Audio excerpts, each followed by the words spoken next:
Bienvenue dans cette vidéo dans laquelle on va aborder une nouvelle thématique liée au statut d'indépendant. Mais avant je vais quand même me présenter, moi c'est William, et avec Maxime nous avons développé cette chaîne indépendant.tv dans le but de vous donner nos conseils et de vous expliquer, de vulgariser toute une série de thématiques liées au statut d'indépendant.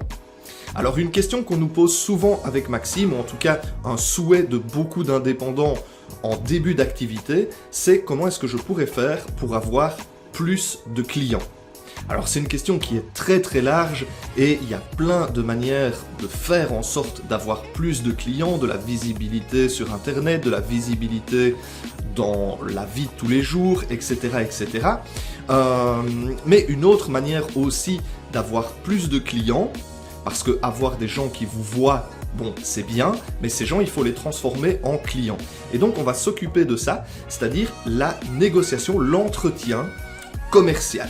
Comment faire en sorte d'amener une personne qui a entendu parler de vous, qui vous a vu quelque part sur les réseaux ou autres, à devenir un de vos clients, et surtout comment faire en sorte que cette personne revienne par après. C'est le sujet de la vidéo. C'est parti, rentrons dans l'explication. La négociation commerciale peut se découper en 7 grandes étapes. Vous allez voir, je vais vous détailler le tout, et d'abord la première étape c'est l'accueil. L'accueil, il peut se faire évidemment de plein de manières différentes, mais j'en ai représenté deux, soit quelqu'un qui va rentrer dans votre commerce ou qui va vous rencontrer à votre bureau, ça vous allez la rencontrer en vrai, ou vous pourriez avoir eu ses coordonnées d'une manière ou d'une autre, et donc vous allez la contacter par téléphone. Ce sera vraiment le premier contact réel, par téléphone ou carrément en direct, avec cette personne, avec ce prospect. Et il est important que tout soit cohérent, parce qu'en fait cette personne, elle a déjà entendu parler de vous ou de votre service, ou elle a déjà vu vos offres, soit via votre site internet, via votre page Facebook, via une chaîne YouTube, ou via quelqu'un, un ami à elle, qui l'a envoyé vers vous. Et pour que l'accueil se passe bien, pour qu'on gagne la confiance de cette personne, eh bien il faut que tout soit cohérent. Si votre site internet est très cadré, très carré, très droit, et que quand elle vous rencontre, vous êtes un fanfaron qui fait plein de blagues, il y a déjà une petite incohérence. Si votre site est très fun et que vous, quand vous rencontrez la personne, vous êtes très froid, il y a aussi une petite incohérence. Donc il faut faire attention que tout ça soit, je vais dire, dans la même lignée, dans la même veine.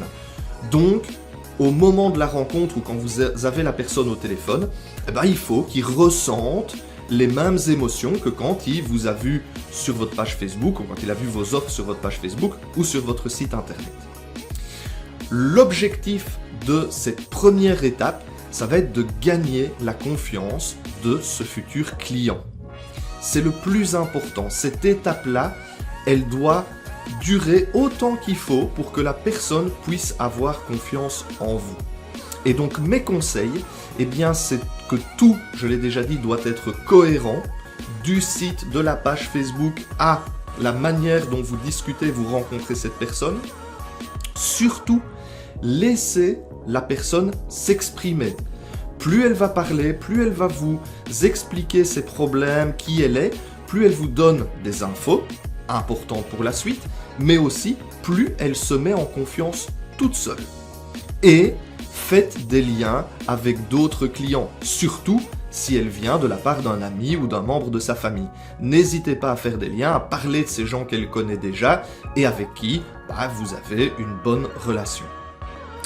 Tout ça va permettre de gagner sa confiance, et la petite phrase qu'on dit toujours dans le sens commercial, c'est « vous n'avez qu'une seule chance de faire une première bonne impression ». Donc ça c'est très très important. Cette étape-là, elle est primordiale pour que la suite du rendez-vous se passe bien. Ensuite, une fois que vous aurez bien discuté avec la personne et bien cadré qui elle est, eh bien on va pouvoir rechercher ses besoins. Vous devrez lui poser pas mal de questions. Vous devez savoir quelles sont ses peurs. Vous devez savoir pourquoi est-ce qu'elle a fait appel à vous. Vous devez savoir pour qui elle achète. Parfois les gens achètent pour eux-mêmes, mais parfois pour un cadeau, pour un ami, pour une autre personne. Donc ça c'est important aussi de savoir pour qui la personne achète. Quel est son problème principal? ça va en lien avec pourquoi il fait appel à vous, quel est son problème et comment est-ce que vous allez pouvoir l'aider. Et de quoi a-t-il ou a-t-elle envie. L'objectif de cette phase, eh bien, ça va être de connaître les besoins réels pour lui apporter la meilleure solution, la meilleure offre, produit ou service. Et donc, un grand conseil dans cette étape-là de recherche du besoin du client, c'est d'être à l'écoute. Ça va permettre d'augmenter encore la confiance que vous avez gagnée durant la première étape et surtout de montrer à la personne que vous êtes là pour l'aider. Quand vous écoutez quelqu'un et quand la personne a vraiment le sentiment que vous êtes en train de l'écouter, eh bien forcément, la confiance grandit et vous êtes là pour l'aider, vous allez pouvoir répondre à ses questions, à ses problèmes, à lui trouver une solution. Une fois qu'on connaîtra les besoins du client et ce dont il a envie, on va pouvoir passer à l'étape suivante, c'est-à-dire l'argumentation, la réponse aux objections, bref, la présentation de notre produit et la discussion avec le client par rapport à tout ça. Il va falloir présenter les choses de manière générale, et puis après, on rentrera dans des explications plus détaillées. Donc d'abord la solution qu'on lui apporte, et on répond à son problème, on lui trouve une solution, et ensuite on lui explique pourquoi ce qu'on lui propose répond à son problème, est une vraie solution pour lui. Et dans cette explication plus détaillée, il va falloir être attentif à la personne qu'on a en face de vous. J'ai pris un petit exemple pour illustrer tout ça. Imaginons qu'on est vendeur de voitures et que la personne qu'on a en face de nous a un profil plutôt type ingénieur, quelqu'un qui s'intéresse plutôt de la technique, de ce qu'il y a sous le capot de la voiture. Et bien dans ce cas-là, si vous êtes bon dans les explications, vous allez pouvoir plutôt vous concentrer avec cette personne-là sur des explications techniques. On va lui parler du moteur, on va lui parler des roues, on va lui parler de la boîte à vitesse, on va lui parler de toute une série de choses qui l'intéressent lui. Et puis, on donnera quelques petits détails quand même sur l'esthétique de la voiture. Mais on sait que ce qui l'intéresse lui, c'est la technique.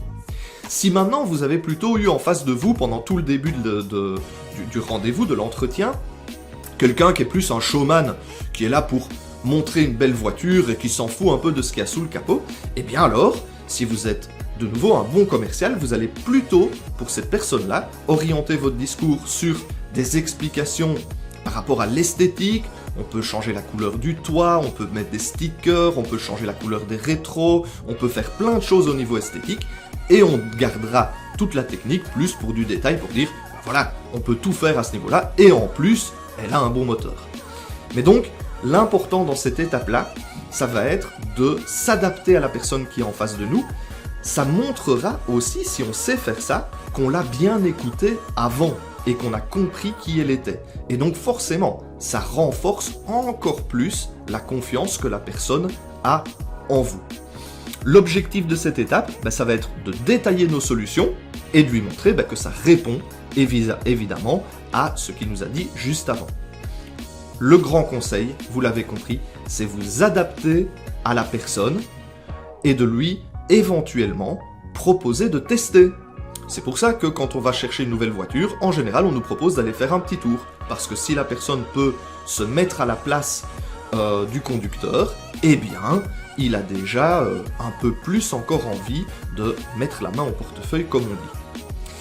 Durant cette phase, le client, la personne aura certainement quelques objections, et donc votre rôle, ça va être d'avoir une écoute active à ces objections, et de les reformuler pour être sûr de bien répondre à la question que la personne se pose. Parfois même, en reformulant, en fait, la personne se rend compte que vous avez déjà répondu à cette question-là avant, mais qui n'était pas très attentif sur le moment. Donc voilà, cette étape-là, le but, c'est vraiment s'adapter à la personne, expliquer votre produit ou votre service, et lui montrer que ça répond parfaitement à ses attentes, en vous adaptant à lui ou à elle en fonction de son profil. Normalement, une fois que tout ça est fait, la suite va très vite.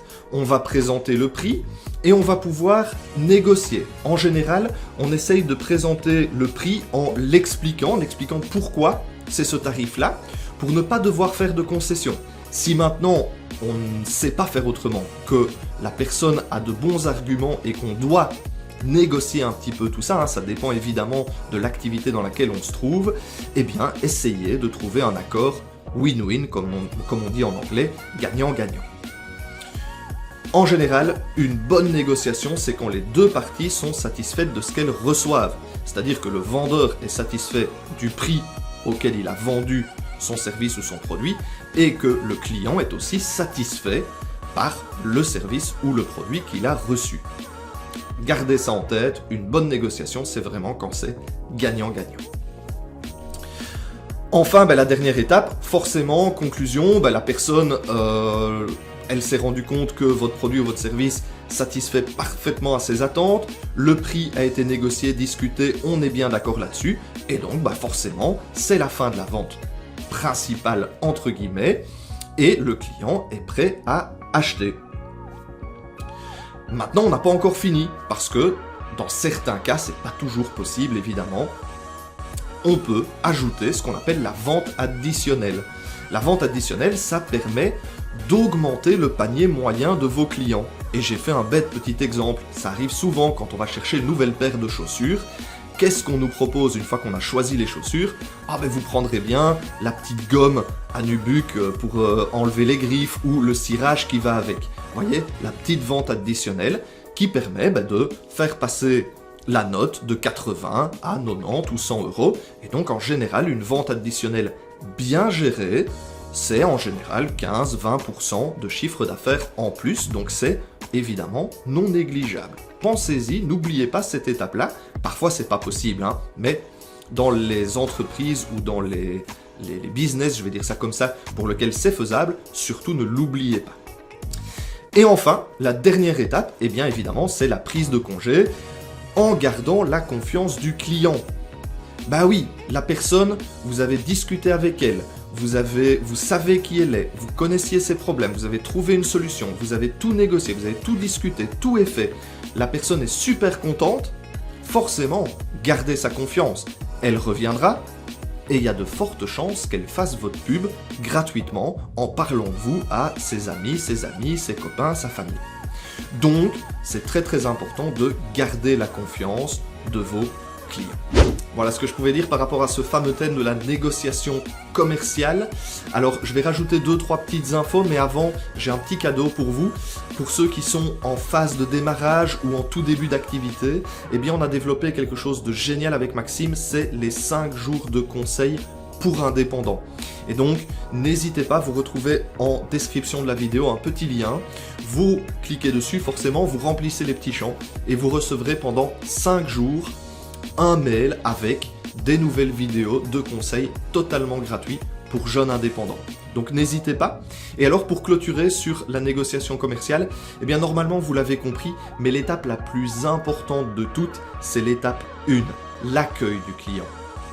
Il doit vraiment y avoir une cohérence entre tout ce que la personne a pu voir avant et ce moment-là. Et cette étape-là, parfois il y a des gens qui veulent aller trop vite vers la présentation de leur produit parce qu'on aime parler de notre produit, c'est logique, c'est humain. Mais par contre, ce qui se passe, c'est que si vous ne faites pas bien cette étape 1, si la personne n'a pas confiance en vous, les choses n'iront pas au bout. Donc, prenez le temps de discuter avec la personne. Et à ce moment-là, une fois que la confiance sera établie, parfois la suite va très très vite. Donc il vaut mieux, plutôt que de vouloir gagner du temps sur l'étape 1, et sur l'accueil, donc je veux dire, et au final, ça n'aboutisse à rien parce que la personne n'a pas confiance en vous, il vaut mieux passer une demi-heure à cet accueil, à faire en sorte que la personne ait confiance en vous et en ce que vous allez lui proposer, et parfois la suite durera une fraction de seconde. Pourquoi? Parce que la personne, elle aura tellement confiance en vous qu'elle vous dira « Ok, faites du mieux, vous avez compris ce que je voulais, et on est bon. » Donc, prenez du temps à mettre en place un climat de confiance avec votre client durant cette première étape.